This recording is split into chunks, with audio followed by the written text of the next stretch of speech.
Good afternoon. It has been a long day and almost a half of terrific talks and breakout sessions. I think maybe I feel a little bit more optimistic. I'm not totally sure if I do or not, but I hope I do. But first of all, I want to thank you all for joining us in what has seemed to be, to paraphrase Melville, a particularly damp, drizzly November for America's soul. You might remember that Melville opens up Moby Dick with his narrator Ishmael explaining that whenever I find myself growing grim about the mouth, whenever it is a damp, drizzly November in my soul, end quote, he decides either to go shoot himself, shoot somebody else, try to commit suicide by cop, or go to sea. So I would like to thank especially Peter Gilbert, who 2 years ago woke up after the election and imagined that we today might really be able to use a reminder of the ebb and flow of American optimism. And I would also like to thank all the staff and all the volunteers of the Vermont Humanities Council, but especially Tess Taylor and our new director, Christopher Kaufman-Ilstrip, who have worked so hard to put together this ambitious conference. In this moment, when optimism is at an ebb, I would like to say that their efforts and yours may indicate that this tide is turning. If I'm not too optimistic to say that, or if I'm not optimistic enough to actually say that, because I'm not sure, I hope that that's true, I can at least thank them and you for swimming against the ebb tide. My talk today is called Emerson and the Literary Landscape of Optimism. The literary landscape of Emerson's America is so much richer now due to the recent recovery work by feminist and critical race scholars who've brought to light the many Black and white women and non-elite men who were writing, selling, reading, and giving books, poetry, novels, memoirs, biographies, everything, that is. A lot of this writing expresses optimism about a range of topics. What I want to do first today is to complicate the picture we have of Emerson by placing him within a generation of optimists so that we might derive a better sense of the structure of Emerson's optimism. I'm hoping then that we can reconsider the way that his belief in the nation is related to his belief in poetry. What I'm hoping is that we can figure out what he means by his famous statement that America is a poem in our eyes. Its ample geography dazzles the imagination, and it will not take long for meters. So I suppose you all are familiar with Emerson and with the notion that no name in American history is as associated with American optimism than Emerson's. Emersonian optimism / American optimism. For a good amount of time, these have seemed to be almost equivalent, if not interchangeable terms, and both have, at times, seemed to be self-evident and exceptional and salutary, good for us. But as we've heard this weekend and have, I'm sure, observed for ourselves, American optimism is no longer as evident as it once was. Now, bear with me, but maybe, just maybe, this isn't such a terrible thing. After all, sometimes things are too obvious, too evident, the depth of field too shallow, the colors too washed out for us to have a good sense of what we're looking at. Photographers, for example, often appreciate the way that damp and drizzly Novembers afford them both increased color saturation and increased depth of field. So let's take advantage of this drizzly November moment in America's soul to consider how our current context, in which optimism is either so very dim or so very brazen as to draw attention to its faux-ness, how this current context might affect our understanding of two objects of Emerson's optimism, America and poetry. In turn, I want to consider what grounds for hope we might find to build on if, today, we take Emerson's faith in the transformative work of representation seriously. Even as Emerson remains a central figure in this field, the field of American studies, our image of him can't help but change when the foreground and the background come into sharper focus.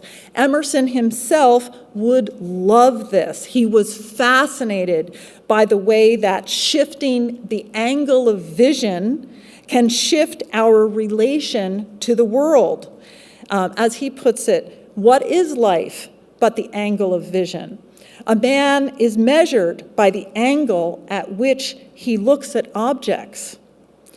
I don't think he would disagree with the notion that the measure of a man differs according to the angle at which he is viewed.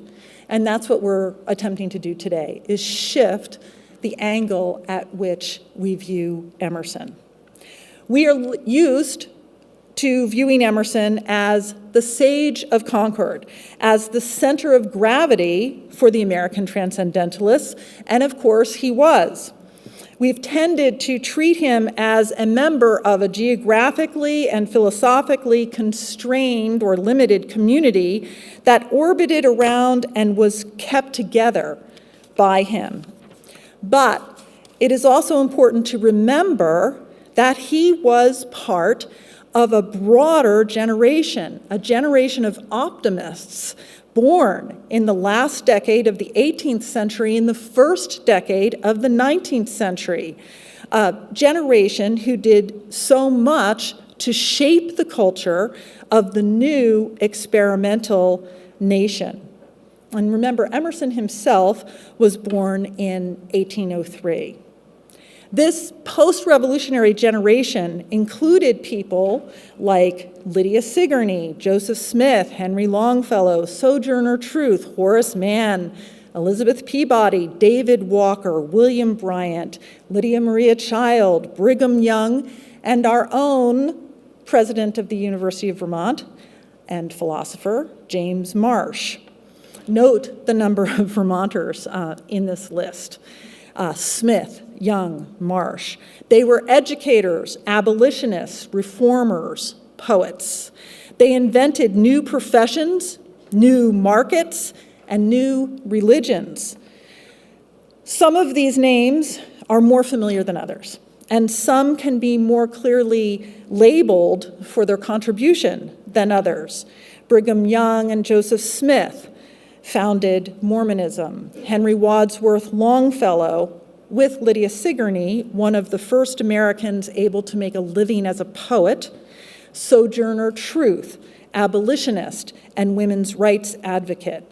These few can stand for the mostly unnamed ordinary Americans of this generation who, like Emerson, somehow, and not necessarily easily, managed to be optimistic and to use this optimism as an engine for personal and systemic transformation. This generation was in a unique predicament. To use Emerson's language, they were conscious of being late on the scene, belated. You'll remember that Emerson's Nature opens with a complaint that, quote, foregoing generations beheld God and nature face to face, we through their eyes. Why should we not also enjoy an original relation to the universe? For scholars such as Sack van Berkowitz, Harold Bloom, and Stanley Cavell, one of the keys to understanding Emerson's contribution to philosophy is the tension between the experience of belatedness, the experience of being late relative even to one's own existence. Emerson puts it in a late essay, it is an unhappy discovery we have made that we exist. A tension between this experience of belatedness and an optimistic faith in the possibility of inventing or reinventing oneself. I'll come back to this in a bit because for Emerson, as for Thoreau, faith in the future is tenuously one, constantly threatening to collapse. On a very real, very immediate and material level, this generation was belated relative to America itself, where their parents and grandparents had been revolutionaries. This generation was left with the mundane and tedious work of filling in the details of this newly imagined community of United States of America. Think about it. When and if Emerson's generation looked to the previous one for help and advice, they had a hard time finding anything particularly helpful, or much particularly helpful. The U.S. Constitution had left many details TBD, to be determined. And the dry arguments of the established Protestant churches weren't offering much in the way of spiritual inspiration. The elite educational institutions were oriented toward the past, not towards the future. One of Longfellow's most famous poems, Psalm of Life, much loved during the 19th century and much derided during the 20th, has as a subtitle, What the Heart of the Young Man Said to the Psalmist, and speaks to the felt inadequacy of conventional Christianity, and it rejects the main teachings of Christianity by saying, these are the first lines in the first stanza, tell me not in mournful numbers, life is but an empty dream. In fact, the parents of Emerson and Longfellow's generation had no very good advice for how to thrive, much less become more perfect in the world of the 18 teens and 20s, a world of steam, of speed, of collapsed revolutions, of capital, and of compromise, because all of this was so very new. There was a generation gap, but it was one that the older generation didn't really even try very hard to address. All of this was so very new. What did they know? Each generation, in the opinion of at least one of the founding fathers, could and should figure things out for themselves. Such celebratory terms as self-invention, self-sufficiency, and self-possession can overwrite or elide very real anxiety and precariousness. In another way, though, it was simply exhilarating and liberating, especially, let me suggest, for women and non-elite men, rather than feeling late to the scene, belated, The optimism of free white women like Lydia Sigourney or black women like Maria Stewart derived from being first on the scene, free from what Harold Bloom famously called the anxiety of influence. Who would have bothered to consider influencing Lydia Sigourney or Maria Stewart?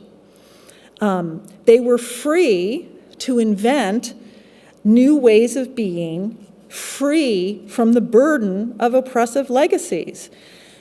Let me give you two examples of an optimism contemporary to, but structured very differently from Emerson's. One is from politics and one is from the arts. The revolutionary generation had crafted and approved a constitution that invented a new nation out of a bunch of colonies. What they didn't do so well was wrestle with what becomes the perennial question, what or who is an American? They left the question of how to make and or reproduce Americans pretty much unanswered, even though everyone would have agreed with the old Diogenes chestnut that the foundation of every state is the education of its youth.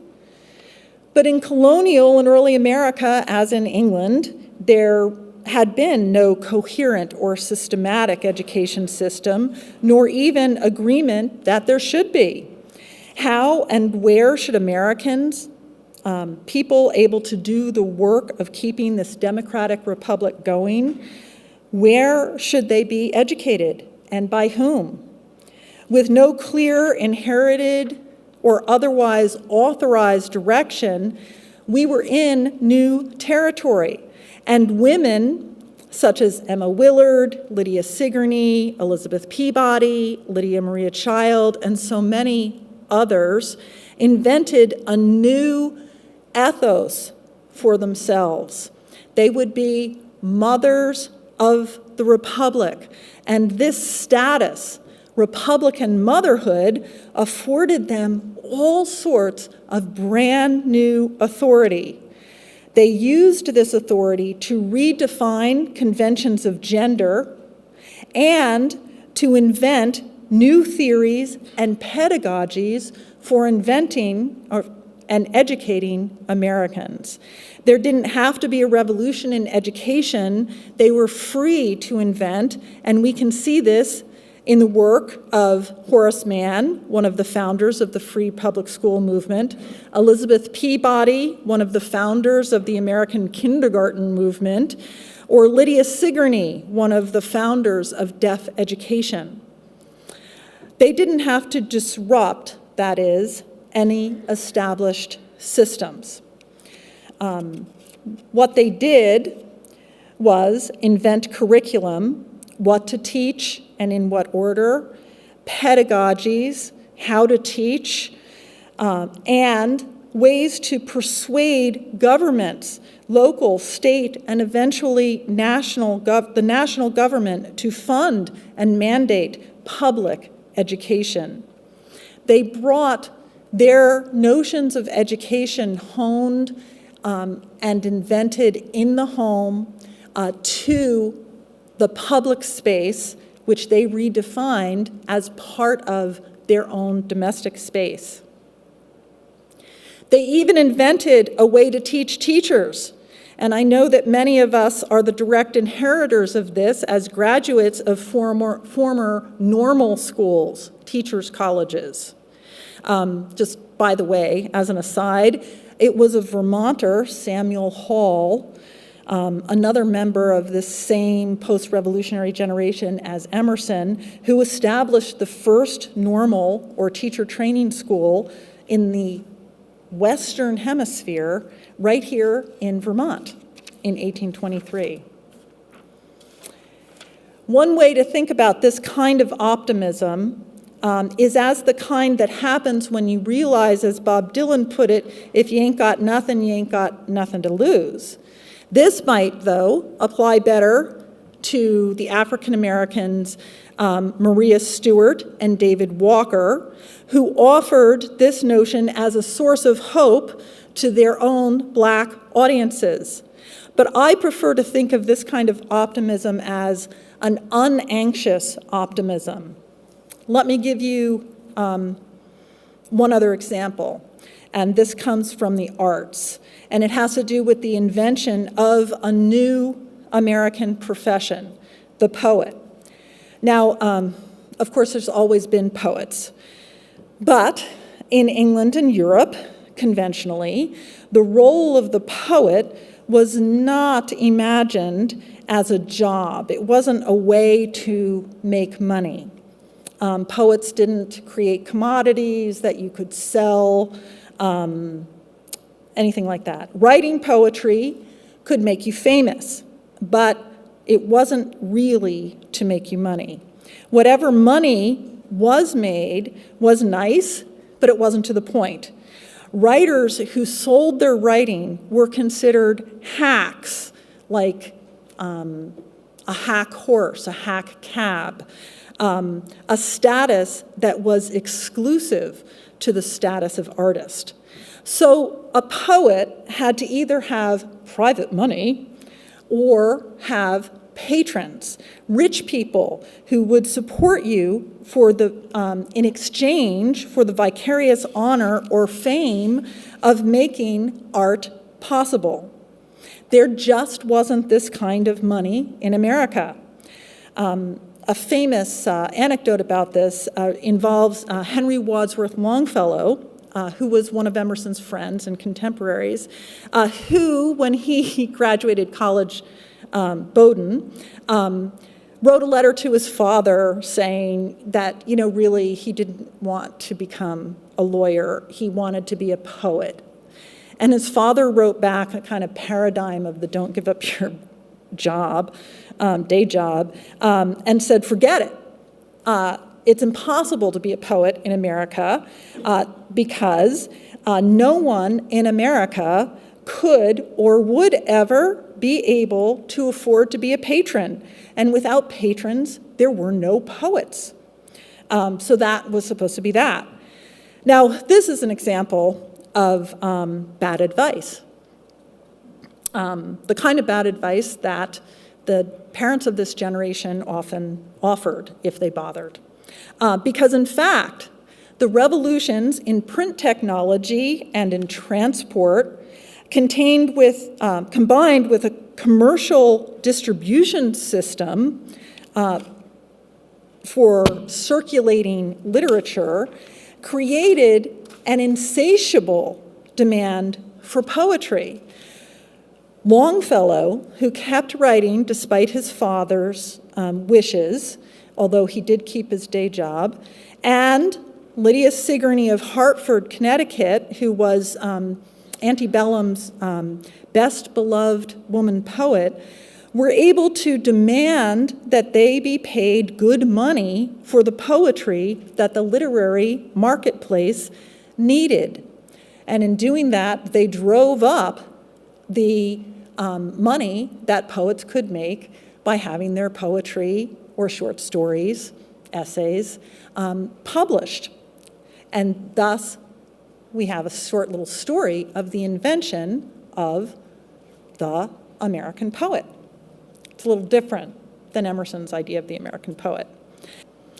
There's another poet of this generation who actually gives us really interesting insight into how liberating it was, especially for women, not to be in a situation where someone was telling them how they should be poets.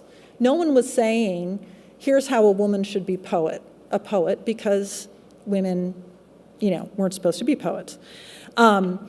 She wrote a very popular long poem in the late 1830s that was published in the Southern Literary Messenger, edited by Edgar Allan Poe. It's called The Sinless Child, and it tells the story, a very typically romantic story, of the birth of a poet. Some people also say that what it's telling is the story of how one becomes the truly transcendent Emersonian self if you happen to be born in the body of a woman.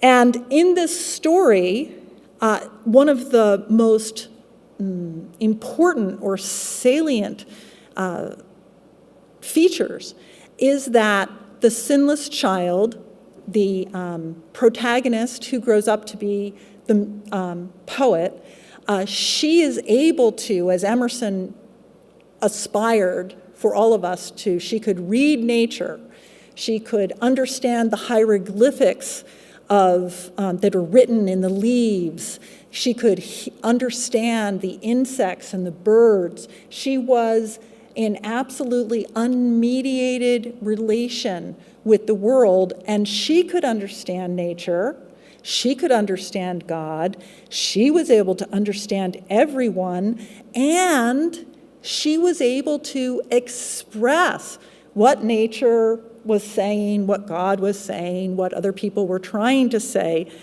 And the most important reason for this was that she had a mother, but she had no father. Her father had very conveniently died before she was born. And so, in a way that sounds like it's foreshadowing psychoanalysis, she's born absolutely outside of the law of the father. She never gets the rules that fathers are supposed to give her. And her mother, in this story, has absolutely just kind of, feeds her and lets her go off in her way. And that's how she can become a poet. And it's full of the joy of not having any direction, not having anything to fight against. And she's able to invent herself, make herself this new thing, and this new perfect self is a poet. Now, so much of the optimism of Emerson's generation had to do with literature, with writing and reading. America, after all, was imagined and invented in words and through prints, as David had discussed earlier. Learning to read and to write was how one learned to be an American. Individual Americans could invent, thus, brand new avenues for self-sufficiency and self-possession through writing. I've spent a little bit of time talking about how white men, and there was nothing non-elite about Longfellow, and white women invented an ethos for an American poet, and also, by the way, helped to invent a commercial marketplace for literature. But the most dramatic example of what I'm calling, for lack of a more mellifluous term, unanxious optimism, is the African-American anti-slavery movement. David spoke to us so wonderfully last night and this morning about Frederick Douglass's optimistic belief that words were the key to converting a so-called thing into a man. Douglass was almost a generation younger than Emerson. And before I go on to the second part of my talk, I do want to remind you that African Americans of Emerson's generation, just two of the most famous ones from the New England area were Maria Stewart and David Walker, were not only hopeful that slavery could and should end, but had faith that words were the way to achieve this. So I'm going to shift now to considering Emerson's deeply entangled optimism in poetry and in America. One of the most startling places we see this is near the opening of his American Scholar address. Let's see. where he poses a rhetorical question. I have it up here. But let me set the stage a little bit. In 1837, this is a year after Emerson had published Nature. It's after Emerson had given up his secure position as a minister. He had been invited by the Harvard branch of the Phi Beta Kappa Club to give the opening address of the school year on the conventional topic, the American Scholar. And over the course of this brilliant speech, he explains to the Harvard students and absolutely everyone who's anyone in the area that college was only offering them the sere remains of foreign harvests. That if they wanted to become more than a cog in a machine, they needed to pursue something else.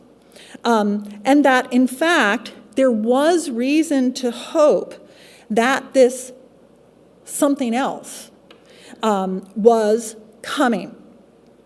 And he said, our day of dependence, our long apprenticeship to the learning of other lands was drawing to a close.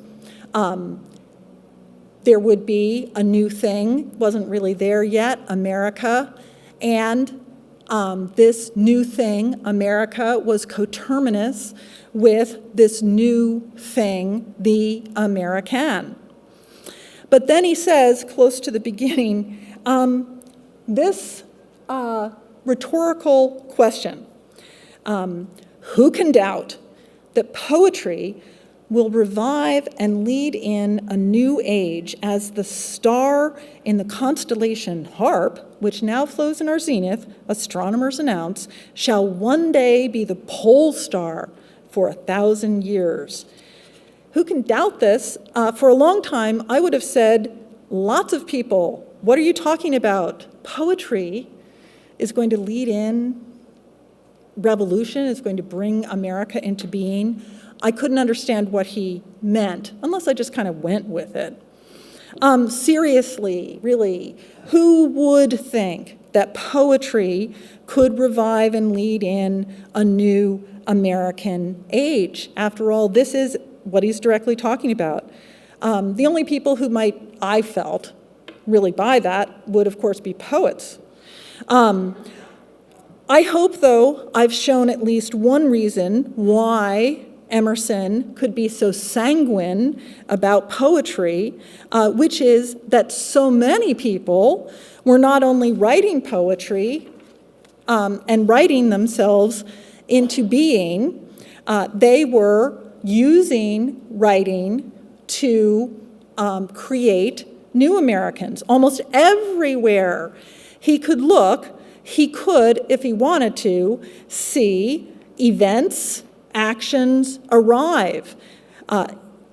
Events, actions arrive that were singing themselves into being. Now, Emerson says, uses the future tense there. Events, actions must arise. They will sing themselves. They must be sung. They will sing themselves into being. But he didn't have to look far for actual evidence that this was, in fact, happening. Now, how does this affect our understanding of Emerson's famous hope in America? How does it change our understanding of Emerson's place in as the American optimist, if we think of him as one of a larger community of optimists? And I want to suggest in the time I have left that one way that Emerson's optimism, not just about America, but his optimism about poetry, is distinct is that for Emerson, America and poetry are inextricable. And I want to talk a little bit now about his great essay from 1844, The Poet. So in The American Scholar, he offers this rhetorical question. And the answer is pretty clear in The American Scholar. The answer is that he wants us to have is, no one could doubt this.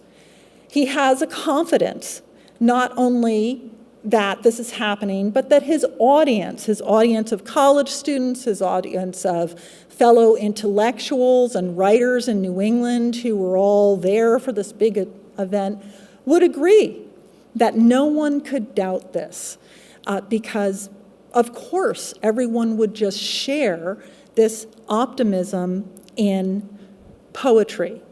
Now, as is typical with Emerson, Emerson often asserts things and comes back to thinking about them, uses poetic language, very elusive, poetic, without saying very clearly what it is he means by this. But he comes back in his 1844 essay, The Poet, and he pushes hard on what he means by his faith that America will sing herself. Now, the heart of The Poet is a claim that America is a poem in our eyes. And I read this at the beginning. America is a poem in our eyes. Its ample geography dazzles the imagination, and it will not wait long for meters. I want to point out here that Emerson uses the first person plural here in a very strategic and rhetorical way. America isn't just a poem in his eyes. America is a poem in our eyes. It's a way of either asserting that he believes we will agree with him, or kind of making us agree. And as is typical with Emerson, he doesn't talk a lot about what America is. In this essay, he talks a lot about what poems are, what poems do, what poets are. Poetry, for Emerson, is the way to understand America. So America is not just a poem. Poetry is the key to not only understanding but inventing America. Much of the essay The Poet, focuses on what poems can do. And the most important thing that poems can do is to heal. Here.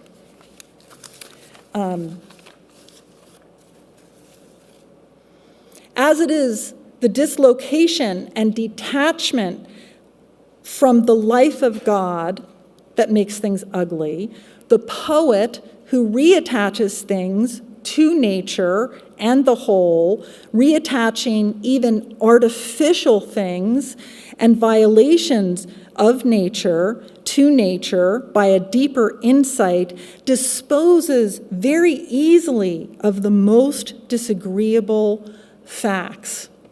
Poetry, for Emerson, is it's the vehicle for relocation, for finding ourselves for putting the world back together. This is linked for Emerson with his optimistic view. It gives us insight into his understanding of what it is that America will be able to do.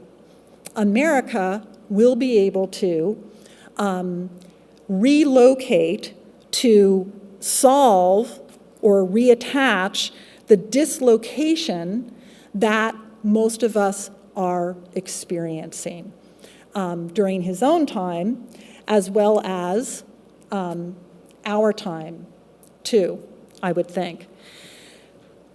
So poets have this important role because poets invent the new thing that will reattach and make ugly things, seemingly ugly things, beautiful again.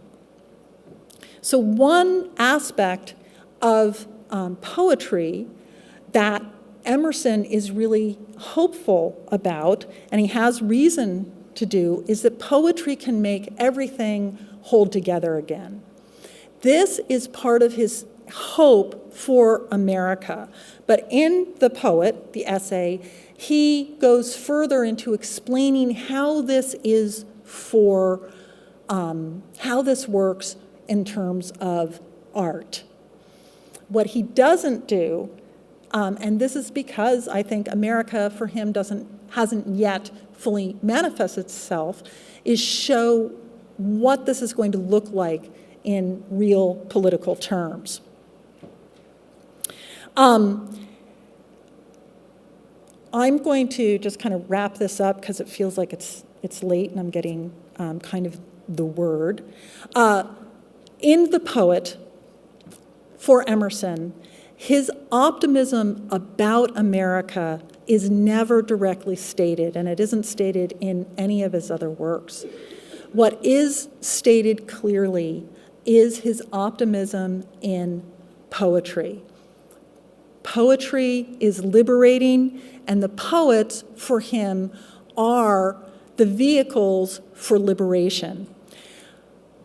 What that means for Emerson in the poet is that poetry allows us to invent new things.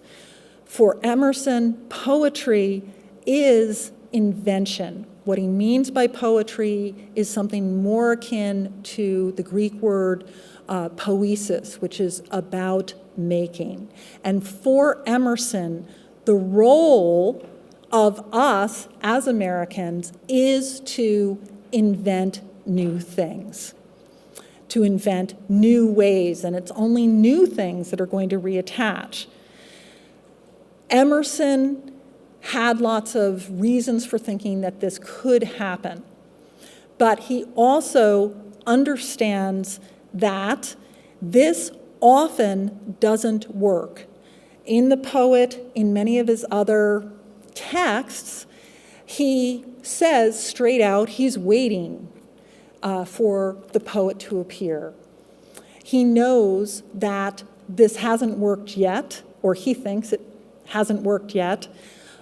He believes that it will. There is lots of evidence for it, but it is risky to be in a situation where you can be free. Offers the exhilaration of invention, and that can be pleasurable, but it always is simultaneously very anxious experience. And I just want to end by saying that for me, rethinking Emerson this fall under these conditions has been a kind of complicated and uncomfortable situation. I have been teaching Moby Dick, and Melville was somebody who was very suspicious of Emersonian optimism. He looks at all the ways that this kind of, oh, everything's going to work out, might actually lead to our destruction.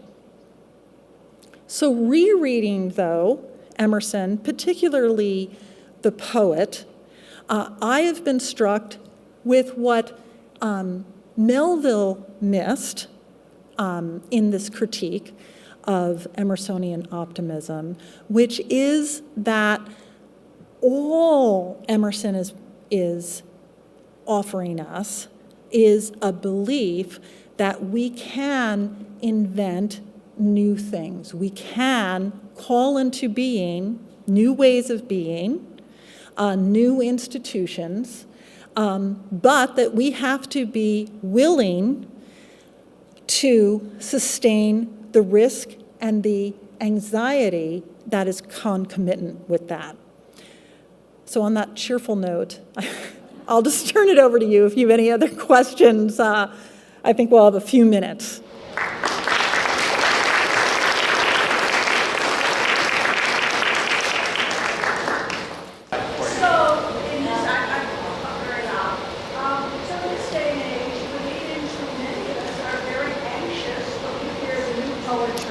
Of rap, hip-hop, rap, etc. Now, it seems to me you led right into, that is the poetry of our age. What is your response to that?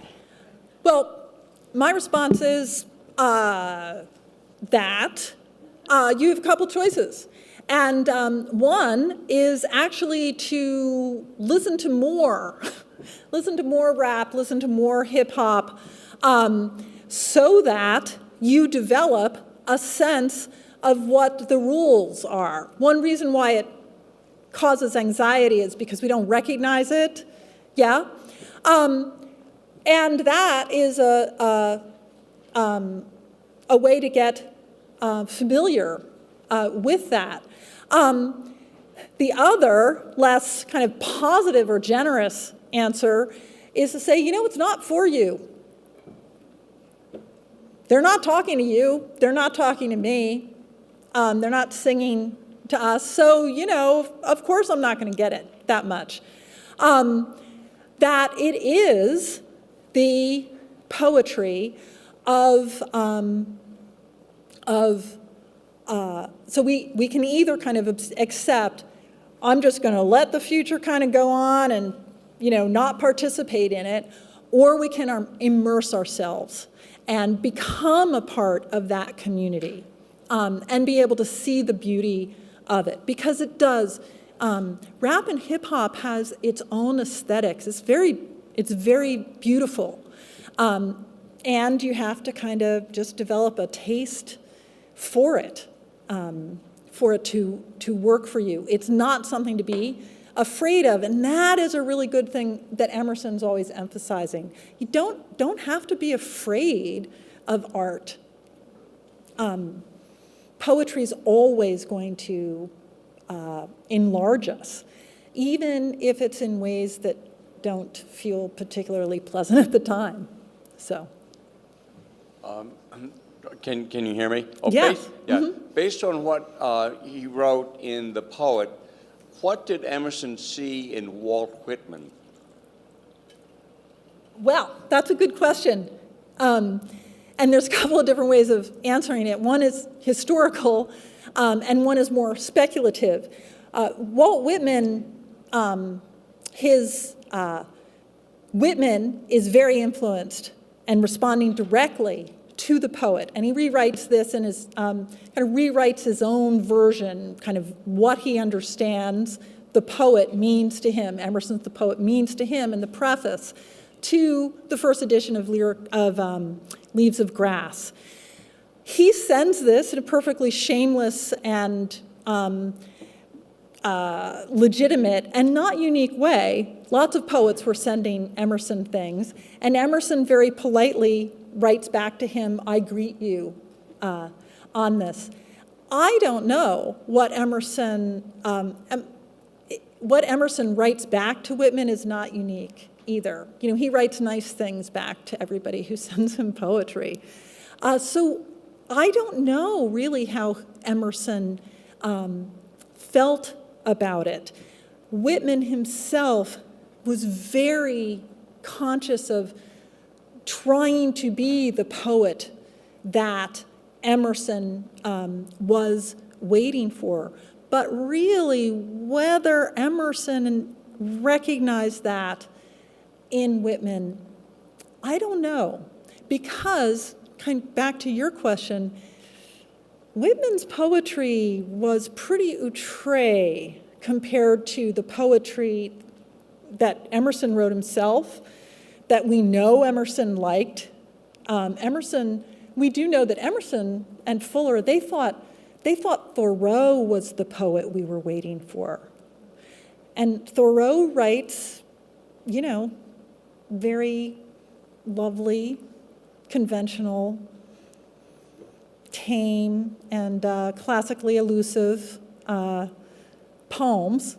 And so I don't know really whether Emerson was moved in a positive way. But it is a terrific question. Yes. So I know Emerson mostly as the philosopher Emerson, and I'm wondering how or did the concepts of God factor into his, and religion factor into his optimism, and if so, how did that happen? It factors strongly into his optimism in general, and his understanding of how of what poets are is basically modeled on his understanding of what God is or does. So the main thing, God makes things, God invents things. And Emerson very much breaks with his Christian Protestant upbringing by fully realizing, fully pushing the notion that we're not just like God, but we are gods. In The Poet, Emerson says several times, the poets are liberating gods. And for Emerson, the epitome of what the transcendental, the fully realized self is, the poet. So once you really become yourself, the sign of that is that you're a poet, and what that means is you are God. The sign of being God is that you can invent. You invent. Everybody else is just copying. So. A curiosity. Do you, in all your studies, have a favorite poem or essay by Emerson? And if so, what calls to you about that? That's a good question. Currently, I'm obsessed with The Poet. But the essay that most moves me and has meant the most to me on a personal and professional level is his essay Experience. I think it's one of his most, a very raw essay. It's a very honest essay. It wrestles with his grief.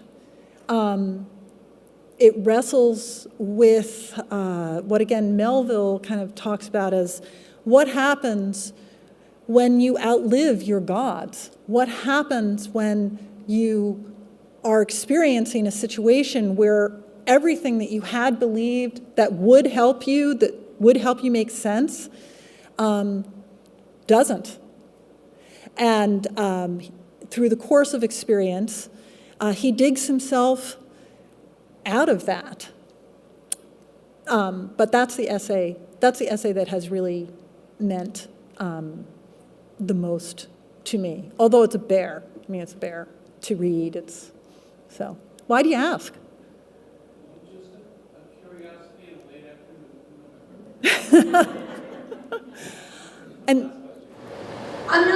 convinced when I read the poet, and I'm curious about your take on this, that he's talking quite so literally about poetry as such.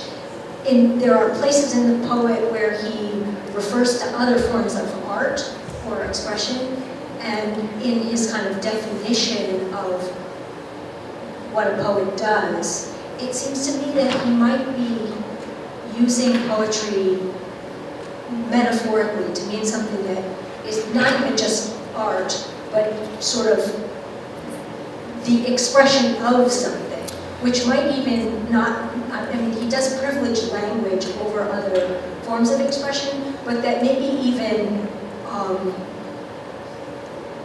expression, let's say, in the form of like a political identity or some other kind of identity. So the poet sort of stands for some other for expression of identity or something, rather than poetry in the more limited sense of, things with a rhyme scheme. Absolutely. When he uses the word poetry, and I just cut this, he's absolutely, and he's real clear, he's not talking about verse. It's not meters that make poetry, but it's arguments that make poetry. It's actually for him logos, or the words, the thought, that makes poetry. So he is, I believe, recurring to the earlier sense, the etymological root of the word poet, which is the maker. And it's the maker of something that hasn't happened again. For the Romantics were really interested in figuring out the difference between imitation of things, and invention, or the work of the pure imagination. And it is in that work of imagining something new, which of course for Emerson paradoxically has always existed. So for him, invention is also discovering a truth that's always been there but not revealed. And translating it into something that the new people can understand. Yeah, and that's different than imitating. And that can be anything, which is great. So he would include with that, he's including with that, and other of the Romantics, particularly Americans, and particularly Longfellow, architects, engineers. Those are actually really good examples for people like Emerson, Longfellow, of pure invention. There's a bridge, a beautiful bridge. It doesn't imitate anything. It is. And they're in this period where they're making brand new forms, like Eiffel Towers, with brand new materials. And it's the poets of the world who are able to take advantage of that and of those new things and make these new unimagined Americas. Thank you, Professor.